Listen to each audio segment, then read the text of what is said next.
بسم اللہ الرحمن الرحیم۔ ویلکم ٹو اور چینل لیگل ایکسپرٹ۔ اگر آپ یہاں پہ نیو ہیں تو ہمارے چینل کو سبسکرائب کریں، ویڈیو کو لائک کریں اور بیل آئیکن بھی دبائیں۔ آج کا ہمارا ٹاپک ہے دا کانگریس۔ دنیا میں قانون کے لیے مختلف ادارے بنائے جاتے ہیں جو قانون سازی کرتے ہیں۔ جیسے پاکستان میں پارلیمنٹ ہے تو اسی طرح امریکہ میں ایک ادارہ ہے جس کا نام ہے کانگریس۔ تو کانگریس کے بارے میں آج ہم بات کریں گے۔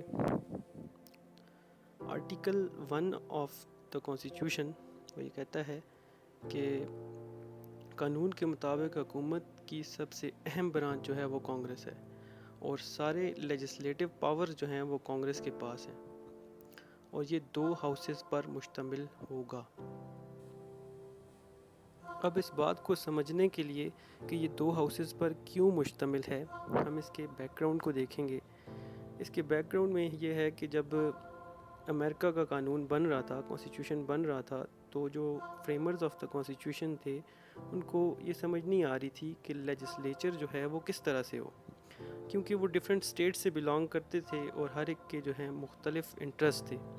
جو زیادہ آبادی والی اسٹیٹ سے بلانگ کرتے تھے وہ کہتے تھے کہ لیجسلیچر جو ہے وہ پاپولیشن کی بیس پر بننا چاہیے، تاکہ ان کے اپنے جو ہیں وہ زیادہ لوگ اس کے اندر ہوں اور اس طرح سے ان کی پاور زیادہ ہو۔ اس کانسیپٹ کو کہا گیا پروپورشنل ریپرزنٹیشن۔ اس کے علاوہ وہ اسٹیٹس بھی تھیں جن کی آبادی بہت کم تھی، تو وہ یہ نہیں چاہتے تھے کہ پروپورشنل ریپرزنٹیشن ہو، وہ چاہتے تھے ایکول ریپرزنٹیشن ہو، تاکہ ان کو بھی ایکول پاورز مل سکیں۔ جو لارج اسٹیٹس تھیں وہ سپورٹ کرتی تھیں ورجینیا پلان کو، اور اس کے برعکس جو اسمال اسٹیٹس تھیں وہ سپورٹ کرتی تھیں نیو جرسی پلان کو۔ ایسے میں جب یہ سارے معاملات چل رہے تھے تو ایک ایگریمنٹ ہوا یا کمپرومائز ہوا جس کو کینیڈیکٹ راجر شرمین کمپرومائز کہا جاتا ہے۔ یہ ایک بندہ تھا، اس کی وجہ سے یہ کمپرومائز ہوا اور اس کو گریٹ کمپرومائز بھی کہا جاتا ہے۔ تو یہاں پہ یہ بات طے ہوئی کہ جو اپر ہاؤس ہے اس میں ایکول ریپرزنٹیشن ہوگی ہر اسٹیٹ کی، اور جو لوور ہاؤس ہے اس میں پروپورشنل ریپرزنٹیشن ہوگی۔ پروپورشنل ریپرزنٹیشن کا یہ مطلب ہے کہ آبادی کے لحاظ سے اس میں سیٹیں ہوں گی۔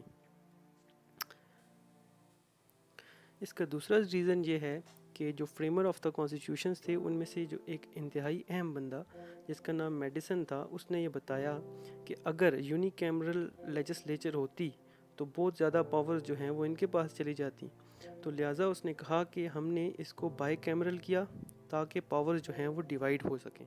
اب ہم بات کرتے ہیں پاورز آف کانگریس۔ اس کی پاورز میں سب سے پہلے جو ہے لیجسلیشن آ جاتی ہے۔ کانگریس لیجسلیشن کرتی ہے اور سینٹرل میٹرز پر بھی کر سکتی ہے اور کنکرنٹ افیئرز پر بھی کر سکتی ہے۔ کچھ ایسے کنکرنٹ افیئرز ہیں جن پر کانگریس اور اسٹیٹس دونوں مل کر بھی لیجسلیشن کر سکتے ہیں، for example commerce, electricity, transportation etcetera. Congress کی پاورز کا سورس صرف کانسٹیٹیوشن ہی نہیں بلکہ جوڈیشل انٹرپریٹیشنز بھی ہیں۔ بہت سے معاملات ایسے تھے کہ جن میں جو ججز تھے انہوں نے انٹرپریٹیشن کی کانسٹیٹیوشن کی اور اس کو زیادہ پاورز دے دیں۔ اس کا دوسرا جو پہلو ہے وہ ہے امینڈمنٹس۔ کانگریس جو ہے وہ کانسٹیٹیوشن میں امینڈمنٹ کے لیے پروپوزل دے سکتی ہے۔ اس کی 2/3 میجورٹی ہوگی، لیکن اس کو امینڈمنٹ کے لیے اسٹیٹ سے ریٹیفائی بھی ہونا پڑے گا۔ جو 50 اسٹیٹس ہیں ان میں سے 38 اگر جو ہیں اس کو ریٹیفائی کریں گی تو تب امینڈمنٹ ہو سکے گی۔ اس کے بعد تیسرا جو ہے وہ ہے فائنینشیل کنٹرول۔ کوئی بھی ٹیکس یا پیسہ اس وقت تک نہیں لگایا جا سکتا جب تک کانگریس اس کا اپروول نہ دے۔ صدر جو ہے وہ بجٹ تیار کرتا ہے اور کانگریس میں سبمٹ کرواتا ہے، اور کانگریس جو ہے اس میں اس کا اپروول دیتی ہے یا اس میں تبدیلی بھی کر سکتی ہے۔ نیکسٹ جو ہے ایڈمنسٹریٹو کنٹرول۔ اس کو کچھ ایڈمنسٹریٹو پاورز بھی دیے گئے ہیں، جیسے وار اور پیس کو ڈکلیئر کر دینا۔ کانگریس جو ہے وہ سینٹ کے ذریعے تمام پریزیڈنشل اپوائنٹمنٹس کو ریٹیفائی کرتی ہے اور ڈفرینٹ اپنی کمیٹیز بناتی ہے اور تاکہ ایڈمنسٹریٹو فارم آف گورنمنٹ کو کنٹرول کر سکے۔ اس کا جو نیکسٹ ہے وہ ہے انویسٹیگیشنز۔